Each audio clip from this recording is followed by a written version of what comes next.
Do you ever feel like you have to be on socially all the time? Every single joke you say has to land. Every single perspective you say has to impress, or else you're invisible. You have to be the center of attention. You have to be the most respected person out there. So, inevitably, you encounter situations where you are not, where there is a guy that's funnier than you. So, in those situations, your lizard brain starts taking charge of you, and you start feeling so anxious. All of those voices start kicking in, your mind starts bullying you. So, your social experiences just become horrible.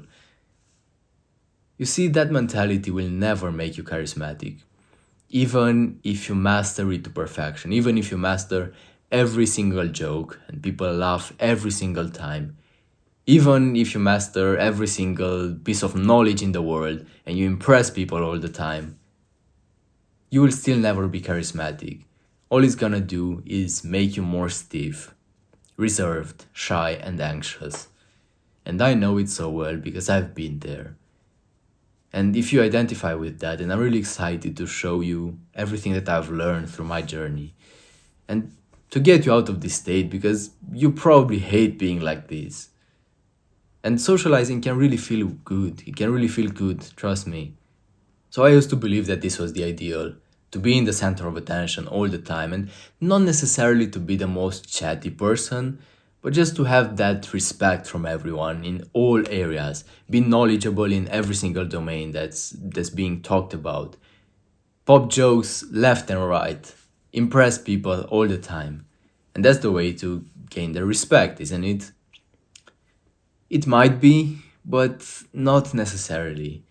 And as I said, that only made me more shy and more reserved and more anxious.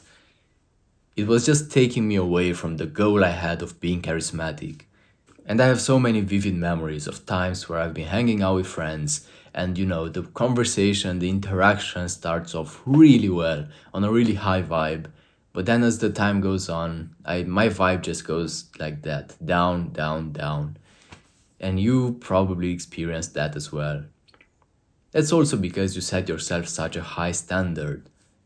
Because the only way you're acceptable in your perception is if you're like that, if you never make a mistake, if you never say a joke that doesn't get the proper reactions. Or, just your words. If your words don't get the proper reaction that you expect from people, you start feeling worse. You start feeling anxious. So your standard is sky high. How can you reach that standard consistently? You can probably maintain it for 5, 10 minutes? And then as time goes on, your real self, which is just a normal human being, starts coming up to the surface. And you don't get those reactions anymore because that's just superhuman level reactions. You're just a normal human being. You have your imaginary scoreboard that, of course, starts empty at the beginning of a conversation, at the beginning of a social event, but as time goes on, you start ticking boxes in that scoreboard, but it's not the good type of boxes. It's negative boxes. Like, that guy is better than me, that guy said a better joke than me, my joke didn't get all the people laughing, so it's not good enough. And as you tick more and more and more boxes on your imaginary score sheet, you become more and more stifled. You become more and more reserved because it's just easier to be like that. And the voices inside of your mind just start being on steroids. Your brain is overwhelmed by all that information, by everything that's going on. So how can you enjoy your time in the first place? Because wasn't that the point of it all? Why are you hanging out with people? Is it because you just simply want to move your lips and to get their validation? Or is it because you want to feel good, to have a good time with them, to actually connect with them and bond with them?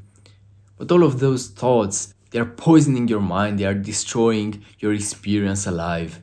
It makes it impossible for you to bond with people as you are meant to bond with people. And every single time that those voices start occurring, and you start being such an overthinker, you become overwhelmed. So your social battery starts draining. And I don't even know why more people aren't talking about this, because this is the cause of why your social battery is draining. Because you're overwhelmed. You shouldn't be overwhelmed. You should be calm. There should be no inner drama inside of there. It should be mostly stillness. Not complete stillness, but pretty flat. And it's currently really not. It's very abrupt and wavy. And when it's like that, your brain gets tired. It obviously gets tired. Your brain can only process so much. Because let's look at it this way. You have a lot of inner monologues when you are on your own. Your brain processes a lot of that conversation, but you feel zero social anxiety. You feel zero social performance anxiety, because you're just talking to yourself. So we can just conclude that it's not the fault of the activity of talking and of thinking of these things to say that is the issue, but rather your limits and your high standards. Those are the issue, because when you have to play to these standards, you get overwhelmed, because it's impossible to play to those standards all the time. And when you gain this negative feedback loop of, oh, I didn't manage to reach that standard this time, and then, okay, but I reached it a few times, but then again, I haven't been able to reach it this time, you start obviously judging yourself because you're not good enough. And that belief that you are not good enough is reinforced continuously. So you start believing that lie even more. It's a big fat lie. That is not true. You are already good enough. You don't need to be in a certain way. You don't need to play up to this character or put this persona on. You are already good enough. But you just can't see it. You're blind to the truth. And you just seek it on the outside for all the people around you to tell it to you, to laugh at your jokes, to be amazed by your knowledge, by how smart you are, by how charming you are. All of that just to make yourself feel like you're good enough. Now, the thing is that it all starts in here. You can make yourself feel good enough, and when you do that, all that drama goes away. I talk about this a lot because that's literally the truth. You don't need that drama. That's a red flag. That means you have stuff to work on. It shouldn't be there. All of those useless comparisons of that guy is cooler than me, that guy is more of a loser, so I can just act normal. You should act normal all the time. And there is one quick fix that I'm absolutely sure you will not like and you will not implement, because it's very hard to do. It's very hard to drop your ego and actually manage to do it. And that is doing something stupid, being goofy, doing something that's against what you perceive as being acceptable. So for example, if you are pretty serious and reserved, what being goofy would mean to you is potentially just saying random jokes, potentially just being like, being very silly, being in a way that's socially unacceptable in your perception, getting down on the floor and making a stand-up, a sit-up, sorry, I messed it up, you see. But what that does for you is it takes the pressure away from you. Because you normally, by default, have a lot of pressure on you. The pressure to perform up to that character, because what's at stake is your reputation. Because you believe that if you are just yourself without performing in a certain way, your reputation will get ruined and people will hate you. You see that you're putting in so much mental energy. You're putting in all of this effort. For what? For the validation of random people, for the validation maybe even of people that you care about, but what's the point in all of this? Because it's just making you tired all the time and you're still unsatisfied. And if you keep doing this, you'll never be satisfied. Now, of course, as I said, this disrupting what you perceive as being normal and stepping outside your comfort zone in that brutal of a way is probably something you're not going to do anyway. You would honestly surprise me if you did that. Actually, if you do it, drop a comment down below. I'm really curious. But that brings up a lot, because that will definitely trigger you. Now, of course, it will lower the pressure because you can't be cool anymore. This is something that Julian Blanc talks about, and it's absolutely brilliant. But as I said, that's only a quick fix. You can't just do it all the time and get away with it. You don't want to get down and do a sit up every single time you feel like your social pressure starts kicking in. That's not a good idea. But maybe a different type of situations that you might find yourself into is being in a group of people where the subjects are kind of below you. Maybe they're just talking about memes they see on Instagram and TikToks all the time, and you don't even spend that much time there. You're just like, what the hell is going on? How can I manage to interact with these people that are so inferior to me? That's not a very healthy way of approaching it, yes, but it might be true to some extent. You don't have common passions, so it makes it harder to bond, definitely.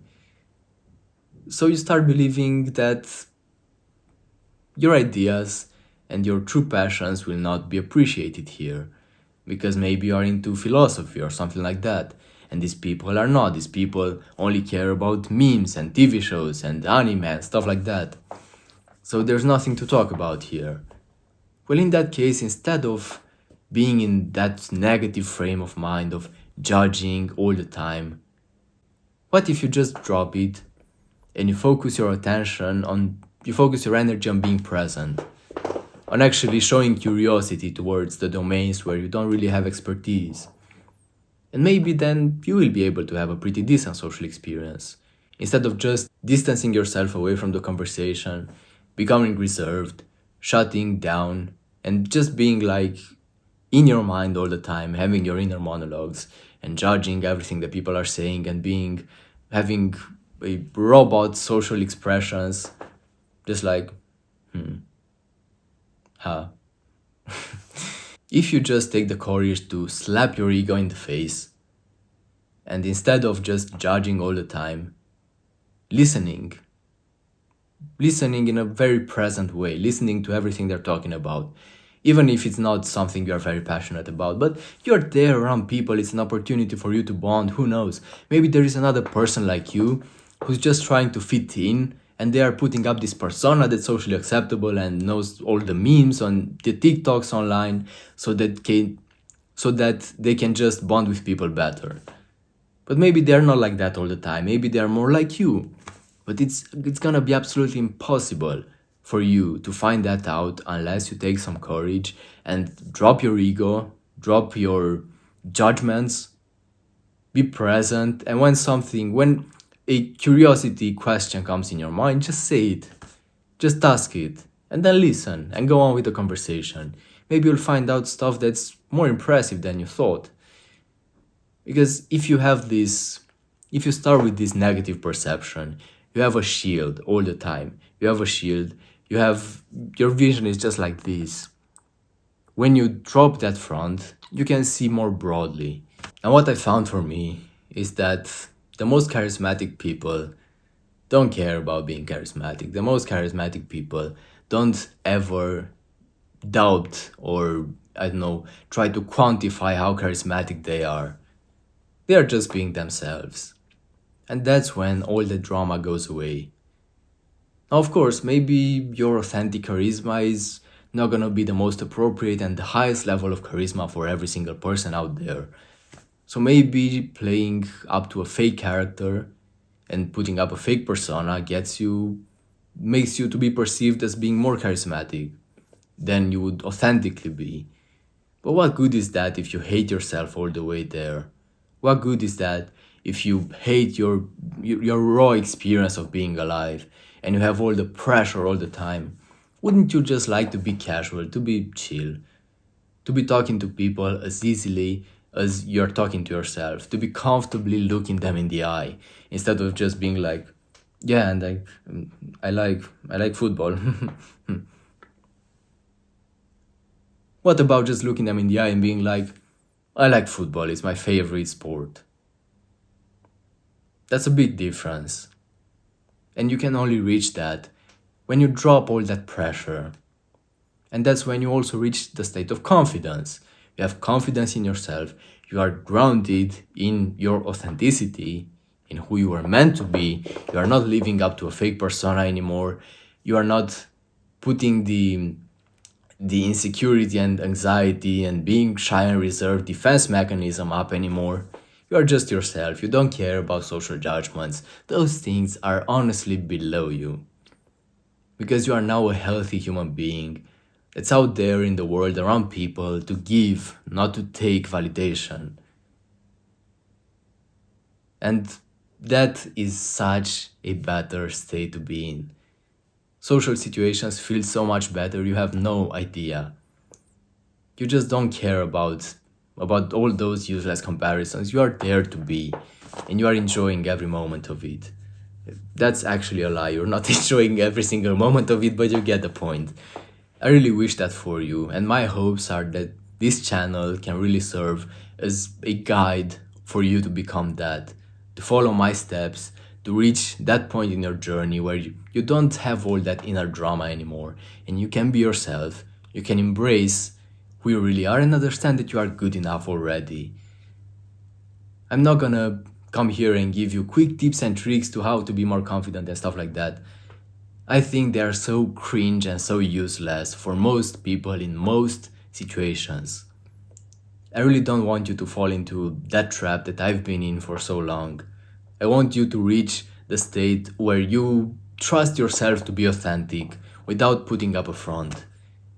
And that's why I'm here. That's my gift for you through this channel. And if you want more assistance, one-on-one from me personally, I have a link in the description and you can book a coaching call and I'll be more than happy to help you.